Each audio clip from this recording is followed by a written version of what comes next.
আপনি তো সারা জীবন মানুষের এই যে আপনি ভাইরাল হওয়ার পর থেকে দেশে বিদেশে মানুষ আপনারা ফলো করে, আপনারা অনুসরণ করে, আপনার অনেক ভক্ত শুভাকাঙ্ক্ষীরা দেশে বিদেশ থেকে খোঁজ খবর নেয়, আপনার ভিডিও দেখে, আপনার কাছে আসে, আপনার হোটেলে খাওয়া দাওয়া করে।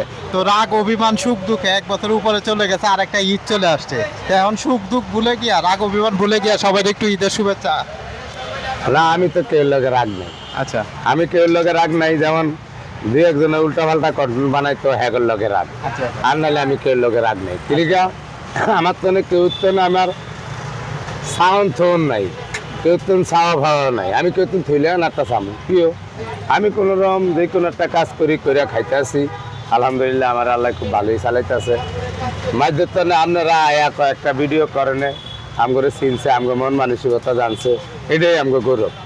ভাইরালের উচিলে আমি 1 টিয়া ব্যয় করে 10 টিয়া ব্যয় করে বেশি করে নিয়ে দেশে নিয়ে ইট বালু দিয়ে সিমেন্ট করে ওই যে ঘর বিল্ডিং করিয়া এই দিনের টার্গেট নেই। আবার ওই যে এইসব টিয়া নিয়ে খালি ওই যে আকাশে উড়া, এইসব টার্গেট নেই। আমি যেরকম আপনারা চিনছেন কাজে কর্মে যেরকম চিনছেন, আমি এরমই থাকতাম চাই, এরমই আছি আলহামদুলিল্লাহ। আগামীকালকে যে কুরবানি ঈদ, কুরবানি ঈদ উপলক্ষে প্রবাসী ভাই দেশি ভাইরা যারা আছে, দেশে যারা আছেন, তাদের উপলক্ষে আপনার বক্তব্য। প্রবাসী ভাইয়েরা আর দেশের ভাইয়েরা যারা আছে, মানে আমি যে কোরবানি দিব না দিব এটার বক্তব্য কি না, মানে বলতেছি এই যে কষ্ট করে যারা রেমিটেন্স পাঠাইতেছে, দেশে পাঠাইতেছে, মানে আপনার যারা ভক্ত অনুরাগী আছে, তাদের প্রতি আপনার ঈদের শুভেচ্ছা। ভাই শুনেন, প্রবাসী ভাইয়েরা দেশের ভাইয়েরা, মানে প্রবাসী ভাইগটিয়া না হইলে দেশ এরকম জমজমাটি ঈদ হইতো না। যত গরু বেশিরভাগ এই দেশে কোরবানি হইব, বেশিরভাগ হয়েছে কি আপনার এই প্রবাসী গটিয়া আর এই প্রবাসী করে রেমিটেন্স। যেমন আমগো দেশে যে রিক্সা চালা হ্যারো দুইটা খোলা বিদেশ থাকে, হ্যাঁ বিদেশ টিয়া হাঁটাইছে, এদিন দিয়ে কোরবানি দিব। ঢাকার টাউনে হয়তো কয়েকজন আছে ব্যবসায়ী, নিজেরা ব্যবসা করে, হেরা মনে করেন নিজে কিনে লইছে, হয়তো হ্যাগো হোলার টিয়া লাগে না। গ্রাম ছেড়ে যত মানুষ আছে সবই বেশি প্রবাসী গটিয়া।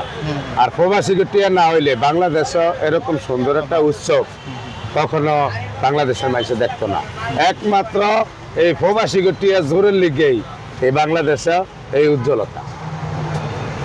আর আমি যে কোরবানি দিই না, আমি কোরবানি দিব না। যেমন আমার এই ফেজের আপডেটে আবার একটা গরুর খাওয়ানোর আপডেট আছে ঈদের পরে, আবার নিজেও একটু ঋণমিন আছি, এই জন্য আমি কোরবানি দিব না।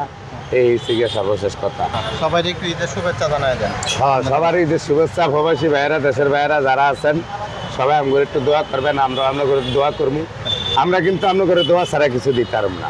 আমগো সালাম ফুঞ্জি এটাই, আমগো টিয়া হইসে আছে কিন্তু আমগো নাই। আমগো একটা সালাম ফুঞ্জি আছে, একটু দোয়া করতে পারবো এই পর্যন্তই। তা আমগো একটু দোয়া করবেন, এটাই আমগো একটা চাওয়া পাওয়া। সবাইকে ধন্যবাদ। সবাই মিজান ভাইয়ের জন্য দোয়া করবেন, যাতে মিজান ভাই আমাদের মাঝে সবসময় থাকে, এরকম আনন্দে সবসময় যাতে দিন কাটে, সময় কাটে।